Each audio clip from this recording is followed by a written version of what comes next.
Assalamualaikum warahmatullahi wabarakatuh. Selamat pagi, salam sejahtera buat kita semua. Apa kabar anak-anak semuanya? Tentunya baik, bukan? Oke, kita akan melanjutkan video kita yang terputus minggu kemarin. Hari ini kita akan mempelajari tentang tahapan-tahapan pengadaan personil administrasi kantor. Nah, sebelum kita melanjutkan pembahasan tentang personel administrasi kantor, kita akan sampaikan beberapa hal sebagai berikut. Personel administrasi kantor itu termasuk KD 3.3, yaitu menganalisis persyaratan personil administrasi. Sedangkan KD 4.3 menyusun persyaratan personil administrasi. Nah, tujuan pembelajaran kita hari ini adalah peserta didik dapat menganalisis tahapan-tahapan pengadaan personil administrasi kantor. Sedangkan topik pembahasan pada video kali ini, yang pertama analisis jabatan, yang kedua rekrutmen, yang ketiga seleksi. Kita mulai pembahasan yang pertama, analisis jabatan. Analisis jabatan adalah penyelidikan terhadap suatu peristiwa atau karangan atau perbuatan untuk mengetahui keadaan yang sebenarnya atau sebab musabab suatu perkara. Manfaat analisis jabatan. Manfaat analisis jabatan adalah untuk memberikan informasi mengenai hal-hal yang berhubungan dengan uraian pekerjaan atau job description, spesifikasi pekerjaan atau job specification, dan evaluasi pekerjaan atau job evaluation.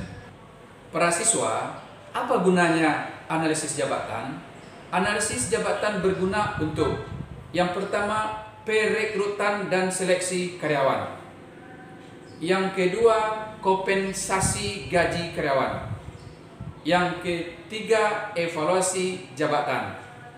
Yang keempat, penilaian prestasi kerja karyawan. Yang kelima, pelatihan atau untuk training. Yang keenam, promosi dan pemindahan karyawan. Yang ketujuh, organisasi.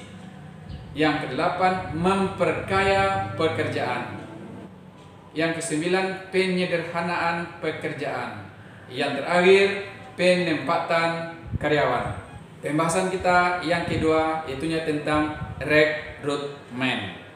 Rekrutmen adalah proses usaha untuk mencari dan mempengaruhi tenaga kerja agar mau melamar untuk lowongan kerja yang ada dalam suatu perusahaan atau instansi, baik itu instansi swasta maupun instansi pemerintah. Penentuan dasar rekrutmen.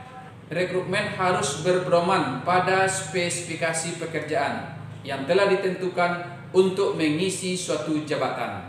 Spesifikasi harus diuraikan secara jelas agar pelamar mengetahui kualifikasi apa yang dibutuhkan. Penentuan sumber-sumber rekrutmen. Penentuan sumber-sumber rekrutmen ada dua. Yang pertama, sumbernya internal. Yang kedua, sumbernya eksternal. Sumber internal adalah di mana rekrutmen itu diambilkan dari dalam lingkungan perusahaan atau instansi itu sendiri. Sedangkan sumber eksternal adalah rekrutmen itu diambil dari luar lingkungan perusahaan atau instansi itu sendiri. Metode rekrutmen. Metode rekrutmen ada dua. Yang pertama, metode tertutup. Kalau metode tertutup itu adalah hanya untuk kalangan-kalangan tertentu saja. Yang kedua, metode terbuka. Metode terbuka ini adalah diumumkan secara terbuka kepada publik. Para siswa, sekarang kita lihat kendala-kendala rekrutmen. Berarti rekrutmen itu juga memiliki kendala. Apa saja kendala rekrutmen? Yang pertama, persyaratan jabatan yang dipersyaratkan oleh perusahaan itu sendiri. Yang kedua, metode pelaksanaan rekrutmen. Yang ketiga, kondisi pasar tenaga kerja. Yang keempat, kondisi lingkungan eksternal. Yang kelima, solidasi perusahaan.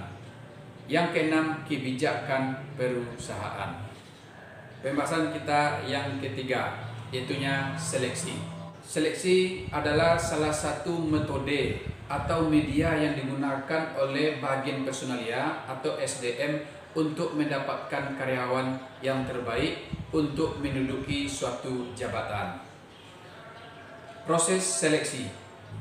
Sebelum seleksi kita laksanakan, ada beberapa proses yang harus kita lakukan.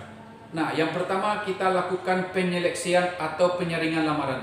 Dari sekian banyak lamaran yang masuk, kita harus menyeleksinya dan menyaringnya terlebih dahulu.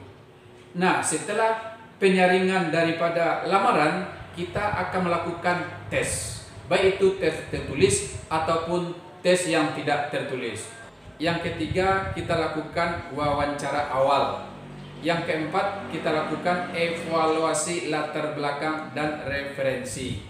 Yang kelima, wawancara mendalam.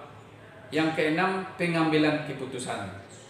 Nah, dari penjelasan tadi dapat kita simpulkan, untuk mendapatkan personil yang lebih baik itu ada beberapa langkah yang perlu kita lakukan. Yang pertama, kita lakukan analisis jabatan. Yang kedua, kita lakukan rekrutmen.